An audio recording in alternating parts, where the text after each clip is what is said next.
Tyler Carpenter is coming back to the place that helped shape him into the man he is today. Now, these doors are locked shut. You can't get inside, but it's also an important part of the health of your Christmas tree. Good morning. I'm Jasmine Turner, and thanks for joining us for Carolina in the Morning Saturday. It's a good thing that my back is to the wind because it is pretty brutal. If you assess the situation and you feel like time is running out, you may have to do whatever it takes.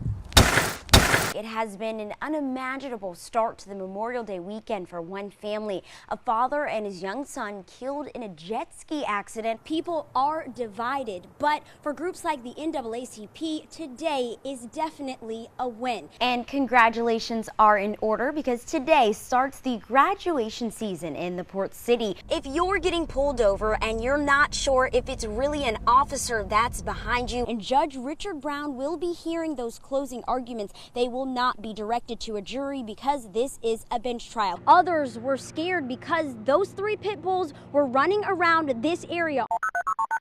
2 robberies in less than a week.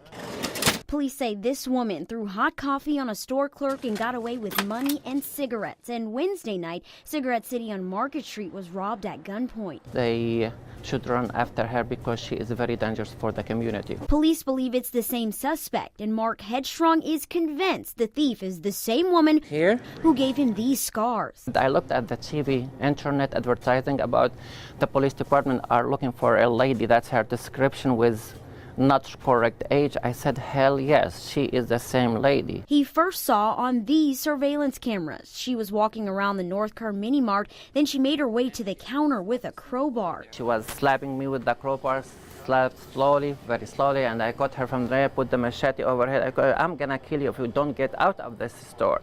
But what she did, she started resisting. I said, give me the money. He defended himself with this machete, and you can see the 2 getting into a scuffle. I called the police and they arrested her. She got out on bail. That's why he believes she's on a crime spree and now fears another store clerk will fall victim. This is going too far. Somebody has to stop her as soon as possible. And it's also the reason he's armed at all times. I'm ready for the worst battles with this lady or another one. The WPD is still investigating the most recent robberies, but Headstrong says he knows exactly who she is. What's the thing you recognize the most? Everything in her face, everything in her size. And wants others to beware that she could strike again. A little bit of water, like that's old school fun. Some might call it a movement. Oh! We're doing this bigger than just us. A step towards making the streets a little safer. When it gets hot, people have nothing to do.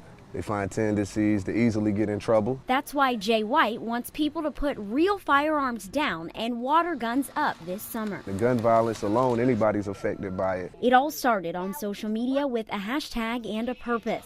I have friends I know that have been either killed by gun violence, unfortunately been put in a situation where they have been a suspect in gun violence, and then I've had others who have just been a victim. Now the motto, guns down, water up, is quickly making its way through the city. I enjoy letting my son run around and play and not be worried about an accidental shooting. Who would have thought that water balloons and water guns would have sat there and brought the people together? But it's the simple things. Like being outside with some toys and support of something positive. It might just seem like fun and games, but it could make all the difference. What do you want to see Guns Down, Water Up do? Change somebody's life.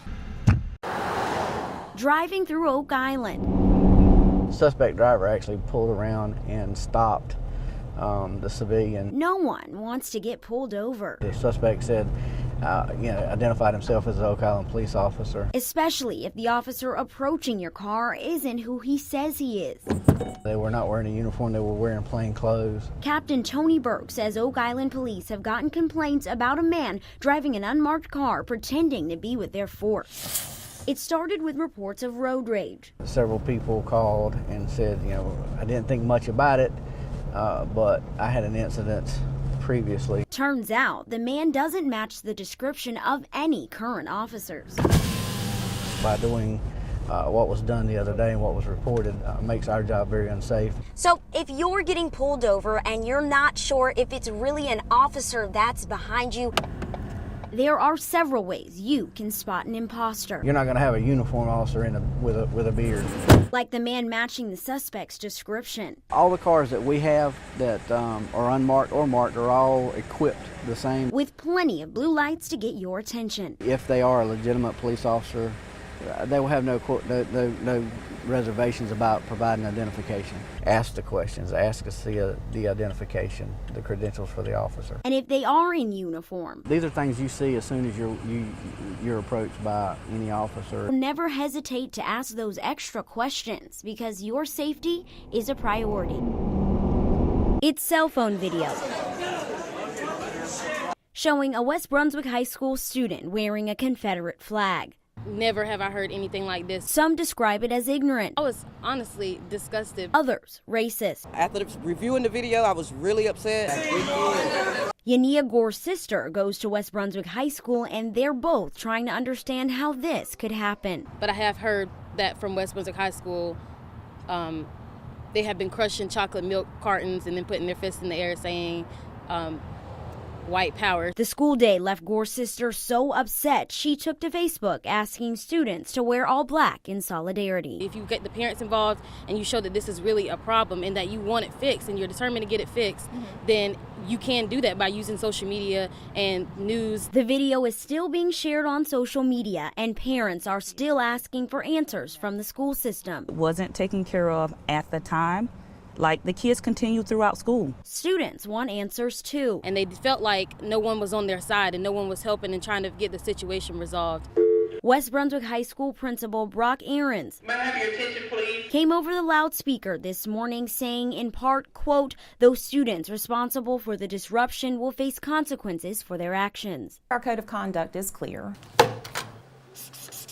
Jessica Swensky with Brunswick County Schools says this is a clear violation of school board policy. A symbol of the Confederate flag, which is so emotionally charged. Using it in this manner, according to school officials, disrupts the learning environment. The Confederate flag was used as a catalyst